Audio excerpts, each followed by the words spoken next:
দুই বাংলার জনপ্রিয় অভিনেত্রী রাফিয়াত রশিদ মিথিলা নির্মাতা সৃজিত মুখার্জির সঙ্গে দাম্পত্য জীবন নিয়ে ফের বিচ্ছেদের ইঙ্গিত শোনা যাচ্ছে।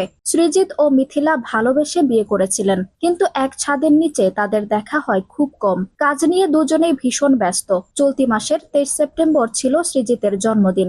ভারতীয় গণমাধ্যম হিন্দুস্তান টাইমসের সূত্র মতে ওই দিন সোশ্যাল মিডিয়ায় নানাজনের শুভেচ্ছায় সিক্ত হয়েছেন সৃজিত। তবে সৃজিতের উদ্দেশ্যে মিথিলার কোনো শুভেচ্ছা বার্তা পাওয়া যায়নি, আর তাতেই ছড়িয়েছে বিচ্ছেদের গুঞ্জন। বিয়ের পর মেয়ে আইরাকে নিয়ে কলকাতাতেই থাকছিলেন মিথিলা। বছর খানেক পর মেয়েকে নিয়ে দেশে ফেরেন মিথিলা। ভর্তি করিয়েছেন বাংলাদেশের এক স্কুলে। কাজের সূত্রে কখনো আফ্রিকার তানজানিয়া তো কখনো ইউরোপে থাকেন মিথিলা।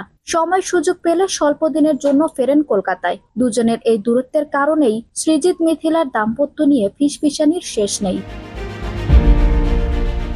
মাঝে মধ্যে শোনা গেছে বিচ্ছেদের পথে হাঁটছেন তারা, যদিও বারবারই এসব গুঞ্জনকে গুজব বলে উড়িয়ে দিয়েছে দুপক্ষই। তবে লং ডিস্টেন্স বিয়েটা টিকিয়ে রাখতে চান দুজনেই। বিচ্ছেদের গুঞ্জন নিয়ে কোনো রকম মন্তব্য পাওয়া যায়নি সৃজিত বা মিথিলার পক্ষ থেকে। মিথিলা সৃজিতের পরিচয় হয় সঙ্গীত শিল্পী অর্ণবের একটি মিউজিক ভিডিওতে কাজের মাধ্যমে। সেখান থেকেই বন্ধুত্ব, তারপর প্রেম।